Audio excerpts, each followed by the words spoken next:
जिस तरीके आपने देखा एमईए की हमारी जो प्रेस वार्ता भी है उसमें क्लियर कट था, इसका अंदाज़ा था और ये पता था। ऐसा नहीं है कि इंडिया अवेयर नहीं था, इंडिया अवेयर था कि ऐसा एक पैक्ट साइन होने जा रहा है। ये ऐसे पैक्ट जो साइन होना, ये ऐसा नहीं है कि कोई नई चीज़ आज आ गई है और जिस तरीके से और ये दिखाया जा रहा है और पाकिस्तान द्वारा एक यूफोरिया दिखाया जा रहा है, खुशियां मनाई जा रही हैं कि पता नहीं कौन सा इतना बड़ा इन्होंने पैक्ट साइन कर लिया है कि जिससे इनकी वाह पूरी आज अपने पाकिस्तान में हो रही है। आपको याद होगा कि जब 1971 की वॉर में जब भारत और रशिया का भी तब ऐसे ही पैक्ट साइन हुआ था, उस समय भी अगर आपने देखा होगा कि अमेरिका की वॉरशिप्स बे ऑफ बंगाल से जब एंटर कर रही थी तब भी इंटरवीन फिर किया था रशिया ने। उस समय फिर लीबिया के उस समय हेड थे वो गद्दाफी। एक लीबिया ने और सऊदी अरेबिया ने इनकी फंडिंग की थी, इनके न्यूक्लियर प्रोग्राम डिज़ाइन करने में इनको पूरी हेल्प की थी। मानो स्वयं रूप से मैक्सिमम फंडिंग जो थी वो सऊदी अरेबिया ने की थी। आज जब ये सारे जब मैं चीज़ें देखता हूँ इस कंटेक्स्ट में, आज सऊदी अरेबिया कहीं ना कहीं पर अपना जो उस समय फंडिंग दिया गया जो इनको, जिससे इन्होंने न्यूक्लियर वेपन बनाया, जिससे इन्होंने पूरी न्यूक्लियर मिसाइल जो भी इन्होंने बनाया पूरा, उस समय आज ये उस दौर में है कि किसी ना किसी तरीके उनको वापस लाया जाए। भारत एक बहुत बड़ी ताकत है और economically wise, strategically wise India is very very very stronger nowadays. वो आंकड़े बोल रहे हैं सब कुछ। और आज बहुत तकलीफ होती है जब राहुल गांधी जैसा एक व्यक्ति मैं देखता हूँ जो स्वयं रूप में कह रहा है I am here not to save the democracy, मैं लोकतंत्र को बचाने के लिए नहीं हूं, मैं सिर्फ अराजकता फैलाने के लिए हूं और कोई काम नहीं है। विश्व के मानचित्र पर अगर नजर दौड़ाएं तो कुछ घटनाक्रम ऐसे हो रहे हैं जिसका असर कहीं ना कहीं सीधा भारत पर नजर आता लग रहा है। इसमें कोई दो राय नहीं है कि ऑपरेशन सिंदूर की अपार सफलता के बाद भारत ने पूरे वैश्विक मंच पर अपनी एक छाप तकनीक और डिफेंस को लेकर छोड़ी है। और खासकर ऑपरेशन सिंदूर के माध्यम से जिस तरह पेनिट्रेशन भारत ने पाकिस्तान और पाक ऑक्युपाइड कश्मीर में आतंकी ठिकानों को ध्वस्त करने में की है, उसके बाद कहीं ना कहीं चाइनीज़ निर्मित और टर्की निर्मित जो इक्विपमेंट्स थे उनके ऊपर सवाल भी खड़ा किया गया है। और ऐसे में लगातार भारत की कूटनीतिक जीत और उसके बाद जो एक दूरगामी प्रभाव नज़र आ रहा है, उस कड़ी में लगातार छटपटाता हुआ पाकिस्तान, बदहाली की कगार पर पहुंचा पाकिस्तान लगातार कुछ ऐसे प्रयास कर रहा है जिससे अंतर्राष्ट्रीय कम्युनिटी का ध्यान अपनी ओर आकर्षित कर पाए। और इस दिशा में अभी हाल ही में पाकिस्तान और सऊदी अरबिया के बीच एक डिफेंस पैक्ट सामने आया है। कितने दूरगामी प्रभाव इस डिफेंस पैक्ट के नज़र आएंगे और क्या आने वाले समय में एक अरब नाटो की जो परिकल्पना पाकिस्तान करता नज़र आ रहा है, क्या वो साकार हो पाएगी और उस पूरे जियोपॉलिटिकल सिनारियो में भारत अपने आप को कहाँ खड़ा पाएगा, इन सब मुद्दों पर बात करने के लिए मेरे साथ बात करने के लिए जुड़ चुके हैं श्री गौरव गुप्ता जी, जाने माने जियोपॉलिटिकल एक्सपर्ट, जम्मू की बुलंद आवाज़ और भारतीय जनता पार्टी के आप वरिष्ठ नेता और पार्टी के प्रवक्ता भी हैं। गौरव जी, हार्दिक स्वागत है आपका। नमस्कार जी। गौरव जी, लगातार वैश्विक मानचित्र पर कुछ ना कुछ घटनाक्रम और पाकिस्तान जो बदहाली की कगार पर है, बीच का कटोरा हमेशा लेकर घूमता नजर आ रहा है, लेकिन अब छटपटाता हुआ पाकिस्तान और सऊदी अरेबिया के बीच एक डिफेंस पैक्ट, क्या कहेंगे? देखिए सूरी जी, पहले तो मैं ये बताना चाहूँगा, ये जिस डिफेंस पैक्ट की बात हो रही है, जो स्ट्रेटेजिक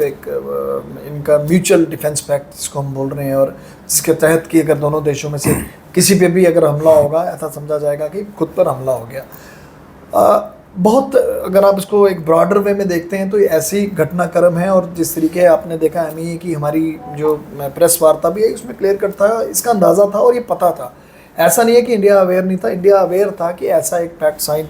होने जा रहा है। और ऐसा नहीं है कि आज पाकिस्तान और सऊदी का पहला कोई ऐसा पैक्ट साइन हुआ। ये आपको याद होना चाहिए कि ये 79 में भी हुआ, फिर 82 में भी हुआ, फिर 84 में भी हुआ था इनका। फिर आपको याद होगा ईरान और इराक की जब वॉर हुई तब भी हुआ था। तो ऐसे पैक्ट जो साइन होना, ये ऐसा नहीं है कि कोई नई चीज़ आज आ गई है और जिस तरीके से और ये दिखाया जा रहा है और पाकिस्तान द्वारा एक यूफोरिया दिखाया जा रहा है, खुशियां मनाई जा रही हैं कि पता नहीं कौन सा इतना बड़ा इन्होंने पैक्ट साइन कर लिया है कि जिससे इनकी वाह पूरी आज अपने पाकिस्तान में हो रही है। एक तो आप जानते हैं कि पाकिस्तान की जब हम बात करें भीख का कटोरा लेकर हर मुल्क में हर जगह जाकर, क्योंकि अर्थव्यवस्था तो आपको पता है वहाँ पर क्या हालात है, वहाँ की सूरत हाल तो सबको पता है और ये मानता रहता है। और आज अपने इस पैक्ट के बाद अगर आप इसकी इम्प्लीकेशंस देखो, जिस तरीके जो मैं अभी ऑब्जर्व कर रहा हूँ, टू बी वेरी ऑनेस्ट, मैंने इस पर काफ़ी ज़्यादा एक रिसर्च की और अभी भी वो दस्तावेज़ जो हैं पूरे निकल के सामने आए भी नहीं। अभी तो पता चल रहा है कि मिलिट्री कॉपरेशन की बात हुई, देन इंटेलिजेंस शेयरिंग की बात हो रही है, फिर लॉजिस्टिक्स एक्सेस की बात हो रही है। बट इसके अलावा बहुत कुछ है जो आज समझने वाला है। मुझे लगता है कि जो लोग आज एक बहुत बड़ा हुआ बना रहे हैं, जाकर बहुत बातें कर रहे हैं कि आज भारत की कूटनीति को एक बहुत बड़ा सेटबैक है। मुझे लगता है कि इसके पीछे जो सही माने में जो ब्रॉडर रिस्पेक्ट में वो सब मीडिया में सामने आना चाहिए। और बड़े बड़े मैं विशेषज्ञ देख रहा हूँ टीवी चैनल्स पर आकर बहुत सी बातें की जा रही हैं। मेरा भी एक व्यू पॉइंट है जिसको आज मैं आपसे शेयर कर रहा हूँ। और आपको याद होगा कि जब 1971 की वॉर में, अब जब भारत और रशिया का भी तब ऐसे ही पैक्ट साइन हुआ था, उस समय भी अगर आपने देखा होगा कि अमेरिका की वॉरशिप्स बे ऑफ बंगाल से जब एंटर कर रही थी तब भी इंटरवीन फिर किया था रशिया ने। तो इसको एक बहुत ज़्यादा हाइप देकर जिस तरीके ये आज खुशियां मना रहे हैं कि पता नहीं कौन सी बड़ी इनके वहाँ पे शहबाज शरीफ के और मासूम मुनीर वहाँ पर पता नहीं क्या कर रहे हैं। आप सही माने पर आप इसको समझो। इस पूरे घटनाक्रम को समझने के लिए थोड़ा सा मैं आपको क्लियर करना चाहूँगा कि अभी पीछे हाल ही में आपने देखा कि रिसेंट ही आपने देखा कि जिस तरीके इजराइल ने कतर पे अटैक कर दिया दोहा पर, और इजराइल ने बड़ा क्लियर कट कर दिया कि हमास जहाँ जहाँ पर होगा हम उस पर अटैक करेंगे। और एक किस्म की ये जो अटैक जो कतर पे किया, एक किस्म की आज वेस्ट एशिया में, जिसको बहुत से लोग विशेषज्ञ बहुत से लोग मिडिल ईस्ट बोलते हैं, मैं उसको मिडिल ईस्ट नहीं बोलता, सही माने पे टर्मोलॉजी उसकी है वेस्ट एशिया। तो उस पर जाकर जब अटैक किया, एक इनसिक्योरिटी वहाँ पर सब में बन गई, जितने ही अरब नेशंस हैं, जितने गल्फ नेशंस हैं, कि ये तो इजराइल तो सब पे अटैक कर ही जा रहा है और पता नहीं what will be the then future, हमारे नेशन का क्या फ्यूचर होगा, कल को हमारे पर भी अटैक हो जाएगा। और कतर की जब हम बात करते हैं स्वयं रूप पे, अगर आप देखें कि सेंट कमांड अमेरिका का उधर है, सेंट्रल कमांड भी उधर ही है दोहा में, तो वो सोचते हैं कि ये आज सब अमेरिका इनको बहुत गारंटी देता था कि मैं आपकी सिक्योरिटी के लिए, मतलब बहुत जिस तरीके 80 के ऊपर लगभग इनके बेसिस थे अमेरिका के, इनको यही सिक्योरिटी थी कि अमेरिका हमें प्रोटेक्ट करेगा। पर जब स्वयं रूप पे सऊदी ने भी देखा कि आज अमेरिका पर भी कतर पे भी दोहा पे अटैक हो गया, अब इनको सारी एक इनसिक्योरिटी बहुत बड़ी होगी। और इसमें ये सारा क्या हुआ कि एक पूरी इन्होंने एक पॉलिसी बनाई और एक उस पॉलिसी के तहत क्या सब ये म्यूचुअली इकट्ठे हुए, सब इकट्ठे होकर इन्होंने सोचा कि हम लोग एक अरब नेटो बनाएंगे। अरब नेटो की जब बात मैं करूं, बिल्कुल अगर आपको याद होगा नेटो की अगर हम बात करते हैं 32 नेशंस जिसमें इन्वॉल्व है, उसका आर्टिकल 5 स्वयं रूप पे कहता है कि अगर एक पर भी अटैक होगा ये माना जाएगा स्वयं रूप पर हम सब पे अटैक हो गया। और उसमें इन्होंने क्या किया कि पाकिस्तान को भी इन्वॉल्व कर लिया। और पाकिस्तान को वैसे भूखा नंगा देश, उसके पास कुछ है नहीं, और वो भी क्योंकि इतने बड़े कर्जों में इतना कुछ उसने लोन लिया है अरब नेशन से भी, अगर मैं यूएई की बात करूं, कतर की बात करूं, सऊदी अरेबिया की बात करूं, मानो इतना डेट पाकिस्तान पर इतना जुड़ चुका है, तो उन्होंने बोला चलो हम भी जुड़ेंगे। पर उसमें हुआ क्या, ये जितने आप इस्लामिक जितने ये नेशन है, अरब नेशन है, उन सब में अगर आप एक चीज़ देखें, सिर्फ पाकिस्तान ही एक स्वयं एक ऐसा नेशन है जिसके पास न्यूक्लियर है। मैं यहीं पे एक चीज़ आपसे जानना चाहूँगा न्यूक्लियर अम्ब्रेला की आपने बात की, और अगर इतिहास के पन्ने पलट कर देखें, भारत ने 70 के दशक में पोखरान में स्माइलिंग बुद्धा जिस प्रकार वहाँ पर अपना परमाणु परीक्षण किया था, और उस कड़ी में उस वक्त पाकिस्तान को कहीं ना कहीं फंडिंग भी मिलती थी, चाहे हम सऊदी की बात करें, लीबिया की अगर बात करें, क्या वो तारें जुड़ती हुई नजर आ रही हैं? 100% आप समझो ना इस चीज़ को, अगर आप पूरा समझते हैं। अगर आप पहला तो मैंने कह दिया अरब नेटो की उनको इनसिक्योरिटी हुई और उन्होंने सोचा चलो लेट अस ऑल टुगेदर एक अपना वैसा ही क्रिएट करते हैं, और उसमें पाकिस्तान को उन्होंने मुखौटा बना के सबसे आगे ला दिया क्योंकि उसके पास न्यूक्लियर है। अब दूसरा पहलू, मैं सारे पहलू इसी में कवर करूंगा, आस्ता आस्ता आपको सारा क्लियर हो जाएगा। दूसरा पहलू आपको बताना चाहता हूँ, इफ़ यू रिमेंबर 1974 में जिस तरीके पोखरान में भारत ने अपना न्यूक्लियर टेस्ट किया, और 1971 में इन भिखारियों को, इन पाकिस्तानियों को उस समय भारत ने बुरी तरह हराया था। और इनको उस समय इतनी इनसिक्योरिटी होगी कि भारत तो आज अपना न्यूक्लियर टेस्ट भी इन्होंने अपना कर लिया यहाँ पर, हम लोग इतने पीछे रह गए। उस समय अगर आपको याद होगा इतिहास के पन्ने अगर आप पलट कर देखें, इन्होंने फिर उस जो स्वयं ये जो फॉरेन नेशन से उनसे फंडिंग मांगी थी। और उस समय मुख्य तौर पर उस समय फिर लीबिया के उस समय हेड थे वो गद्दाफी,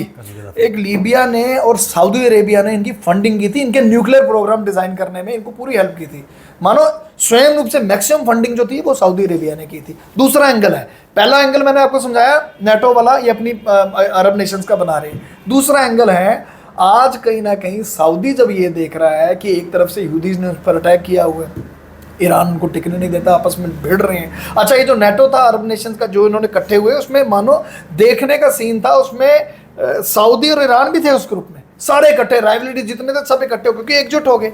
अब उस समय क्या हुआ, जब पाकिस्तान से जब फंडिंग मैक्सिमम लेवल पर सऊदी ने फंडिंग की, अगर आपको याद होगा कि प्रोजेक्ट 704 की अगर मैं बात करूं, अगर आपको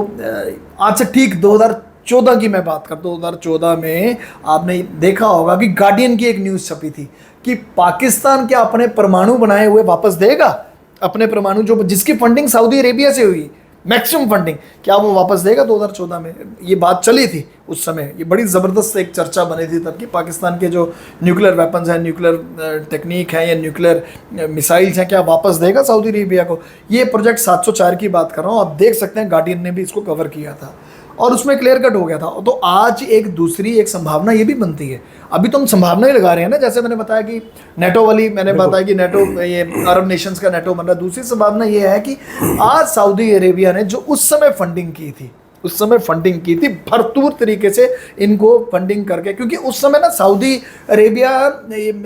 अपने पास भी कर सकता था पर वो पंगा नहीं लेना चाहता था, क्योंकि फिर इजराइल ने अटैक कर देना था उस पर और सब, और वैसे भी ये बड़े ज़बरदस्त उस तरीके, इनके रिलेशंस भी बहुत अच्छे थे। अच्छा, किसी ज़माने पर अगर आपको याद हो तो पाकिस्तान के जो जनरल थे वो इनकी जो रॉयल फोर्स जो है, खुद की सऊदी अरेबिया की रॉयल फोर्स को, उसको भी ये मॉनिटर करते थे, उसको देखते थे, उसके सरताज थे पाकिस्तान के जनरल। तो ये मैं काफ़ी चीज़ें आपको इसलिए बता रहा हूँ कि पाकिस्तान के पास आज को, मतलब उनके पास कुछ नहीं है, उनके पास सिर्फ दो ही चीज़ें हैं, एक तो न्यूक्लियर वेपन, दूसरा उनकी अपनी फोर्स, मिलिट्री फोर्स तो है उनके पास। तो आज जब ये सारे, जब मैं चीज़ें देखता हूँ इस कंटेक्स्ट में, आज सऊदी अरेबिया कहीं ना कहीं पर अपना जो उस समय फंडिंग दिया गया जो इनको, जिससे इन्होंने न्यूक्लियर वेपन बनाया, जिससे इन्होंने पूरी न्यूक्लियर मिसाइल जो भी इन्होंने बनाया पूरा, उस समय आज ये उस दौर में है कि किसी ना किसी तरीके उनको वापस लाया जाए सऊदी अरेबिया में। अब लाने का तरीका ऐसा तो है नहीं कि सीधा बोला और हो गया, अब उसके लिए इन्होंने फिर ये शगुफा छोड़ दिया जी, लोग पैक्ट साइन कर रहे हैं, हम पैक्ट साइन कर रहे हैं, और उसमें क्लियर कट लिख दिया। अभी परसों चौथ अगर आपने पढ़ा होगा, रूटर्स की एक न्यूज़ भी आई हुई है, उसमें लिखा हुआ है कि हाँ जी, इसमें न्यूक्लियर का भी इन्होंने इन्वॉल्वमेंट जो है, उसको भी इन्होंने जो पैक्ट साइन किया है उसको भी पूरी वैल्यू किया है और उसको बोला है कि नहीं। पर आप इसका दूसरा एंगल देखो, क्या सऊदी अरेबिया जो 2014 में जो बात जो गार्डियन की छपी थी, जब पाकिस्तान ने दिया नहीं था, आज कहीं ना कहीं अपना वापस ले रहा है, क्योंकि उसकी अपनी सिक्योरिटी देख रहा है, क्योंकि वो देख रहा है कि अमेरिका कहीं पर आज सक्षम हो नहीं रहा, सिक्योरिटी वाइज चैलेंजेस हैं, आज कहीं ना कहीं उसको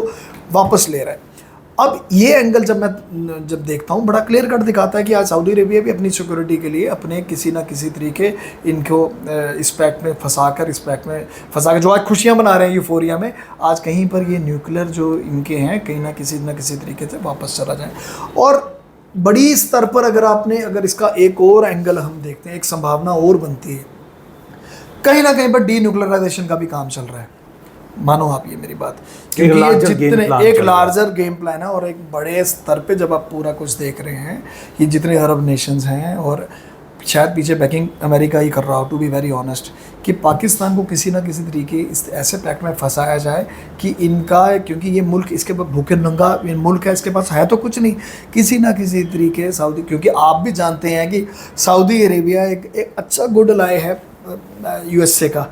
कतर भी है, यूएई भी है। अभी ये जो पैक्ट साइन हुआ है, अभी संभावना ऐसी भी है कि कुछ दिनों में आपको दिखेगा कि ये जो पैक्ट है ये कतर के साथ भी होने जा रहा है, ये पैक्ट यूएई के साथ भी होने जा रहा है। तो अब संभावना वो बनती है कि ये कहीं ना कहीं पर पाकिस्तान को आज ड्यू न्यूक्लियराइजेशन की तरफ लिया जा रहा है, कि किसी ना किसी तरीके इन शैतानों के पास ये जो पड़ा हुआ है इसको वापस लिया जाए। अच्छा, इसके साथ ही एक और चीज़ जुड़ती है, अगर आपको याद हो 1979 में, अगर आपको याद हो, उस समय की घटना बता रहा हूँ, तब भी इजराइल ने ना इन पे कहा था इन पे अटैक कर देंगे क्वेटा पे, जहाँ पर ये पूरा अपना प्रोग्राम की तैयारी कर रहे थे। तो उस समय फिर उस समय जो हमारे प्रधानमंत्री थे मोरारजी देसाई, वो तो चलो गलती करके उस समय इनको परमिशन नहीं दी, तो नहीं तो इन्होंने उसी समय इनको ख़त्म कर देना, मुसाद ने खत्म कर, क्योंकि आज जो उनकी इजराइल की मुसाद ने, अगर याद हो 78 या 79 की बात है, उस समय पूरी तैयारी में थे और उन्होंने सपोर्ट मांगी थी। मोरारजी देसाई उस समय हमारे प्रधानमंत्री थे, पर उन्होंने उस समय पूरा खुल के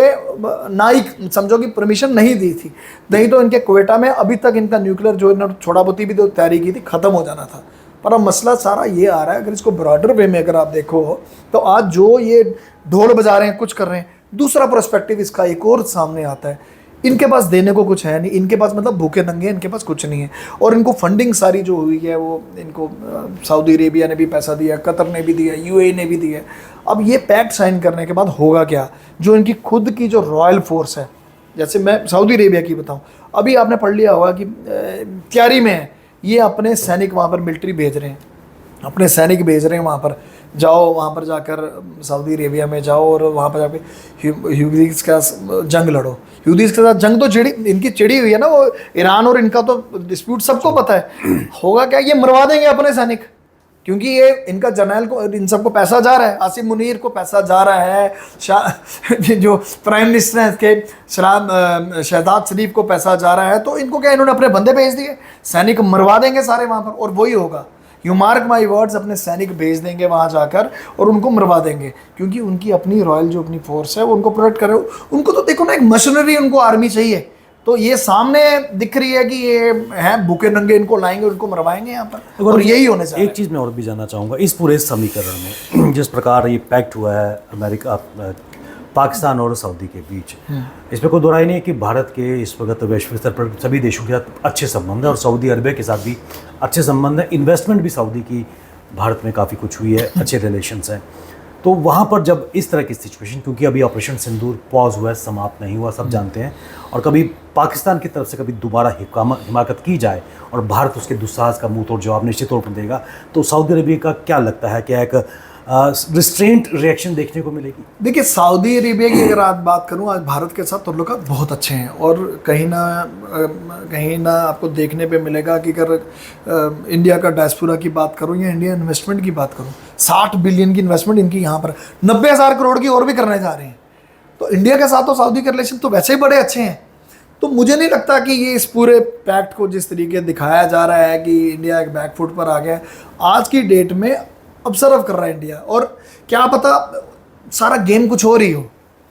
डी न्यूक्लियराइजेशन की मैंने बात कर दी, पाकिस्तान के हालात बता दिए, ये तो अपने आप को मुखौटा बना के ऐसे नाच रहा है सब जगह, इनको ये नहीं समझ आ रही कि इनके साथ क्या होने जा रहा है। मुझे नहीं लगता लॉन्ग लास्टिंग, अगर आप इसके इफेक्ट्स देखेंगे। आज भारत एक बहुत बड़ी ताकत है, और economically wise, strategically wise India is very very very stronger now days. वो आंकड़े बोल रहे हैं सब कुछ। अपना डिफेंस का आप देखो ना, इंडिया कितना डिफेंस पे, अच्छा इनके साथ मिलकर अभी पिछले महीने ही अगस्त में ये 7th मीटिंग हुई, सऊदी अरेबिया के साथ मीटिंग हुई ना, जिसमें डिफेंस पैक्ट इनका आपस में म्यूचुअली इनका आपस में एग्रीमेंट हुआ। डिफेंस के इक्विपमेंट वहाँ पर भी बनाएंगे, फिर क्या पता वहाँ पे यहाँ पर कुछ लोग आएंगे, उस टेक्निक्स को शेयर करेंगे। आई डोंट थिंक कि ये वैसी उस तरफ संभावना बनेगी, क्योंकि इसको इस्तेमाल किया जा रहा है, क्योंकि जिसने इसको कर्ज दिया है पाकिस्तान को, आज वो किसी ना किसी तरीके उसकी भरपाई मांग रहा है, फिर चाहे वो किसी भी फॉर्म में हो, चाहे फिर इनकी आर्मी हो, चाहे फिर इनका न्यूक्लियर हो। बोलते इनसे लो, वापस लो, कि भूखे नंगों से इनसे करना क्या है। और वैसे भी अगर दूसरा पॉइंट भी अगर आप इसमें देखो, आज पाकिस्तान के जो हालात हैं, खासकर अगर आपने देखा होगा TTP तहरीक तालिबान या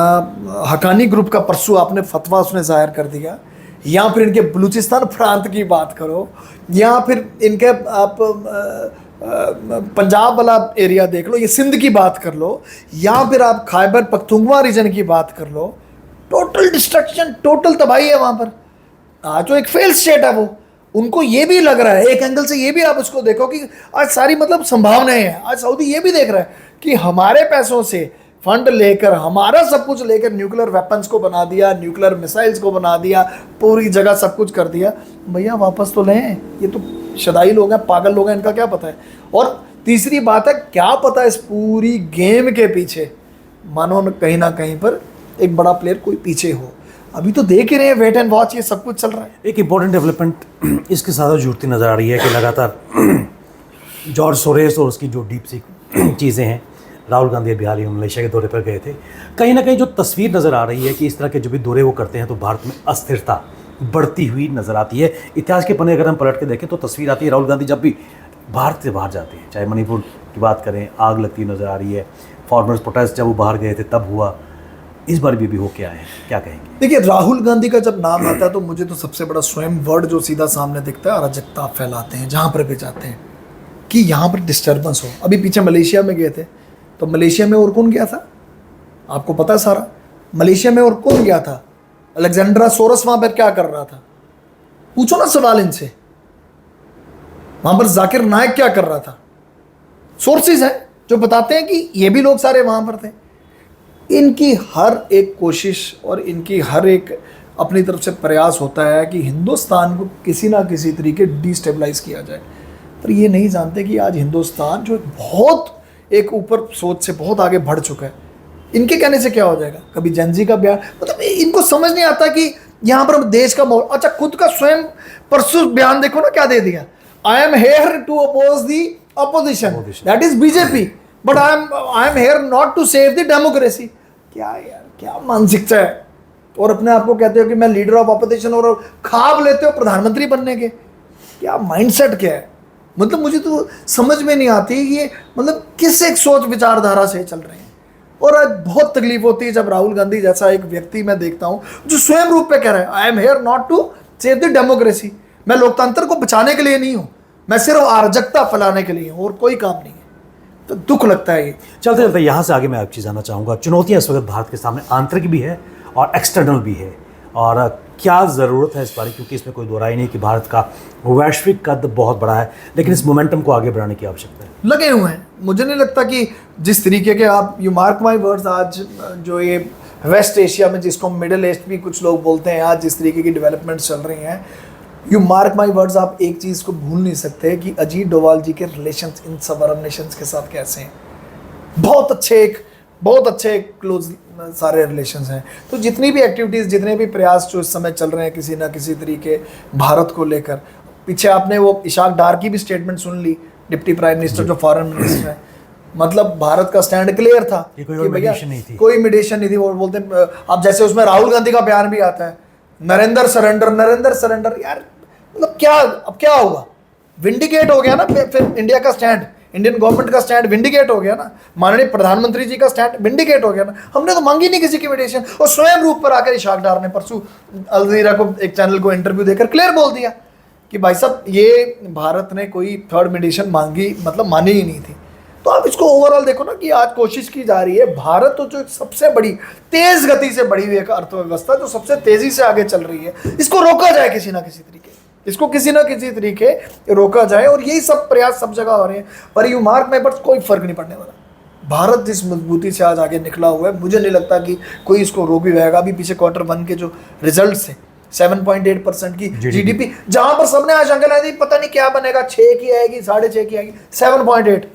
तो अनस्टॉपेबल है। बहुत बड़ी फोर्स है यहाँ पर, बहुत बड़ी एक पॉपुलस, एक यंग पॉपुलेशन है जो आज आत्मनिर्भर भारत की बात करें या इंडिजिनस टेक्नोलॉजी की बात करें, जो आज स्वयं रूप पर एज ए सोल्जर ग्राउंड पे काम कर रही है। और आज वो जान चुकी है कि भारत की जो एक क्षमता है, आज भारत वो सारी चीज़ें अपनी एक तरीके से चला रहा है। और उसी श्रेणी में हम आगे 2047 का जो आह्वान था 2023 का माननीय प्रधानमंत्री जी का लाल किले से, कि 2047 का भारत जो होगा वो विकसित होगा। तो ये फोर्स जो इतनी बड़ी खड़ी होगी, अब ये चिंता का विषय पूरे एक विश्व के लिए बन चुका है कि भारत किस तेजी गति से आगे बढ़ता हुआ अपने कदम रखा है। फिर कोई भी सेक्टर बोलो, मानो आप इलेक्ट्रॉनिक्स में देखो, सबके सामने ही इलेक्ट्रॉनिक्स में आपने क्या नए नए मकाम आपने हासिल कर लिए, चंद्रयान आप कहां पर पहुंच गए, डिफेंस सेक्टर में आप कहां से कहां पहुंच गए। वो ऑपरेशन सिंदूर में आपने देख ही लिया, वो ये भिखारिस्तान ने, पाकिस्तान ने चाइना से लिए थे इक्विपमेंट, चले ही नहीं। तो वहां पर भी इंडिया का देखने को मिला कि अपना इंडिजिनस, अपना इतना यहाँ पर टेक्नोलॉजी का इस्तेमाल करके क्या जवाब दिया।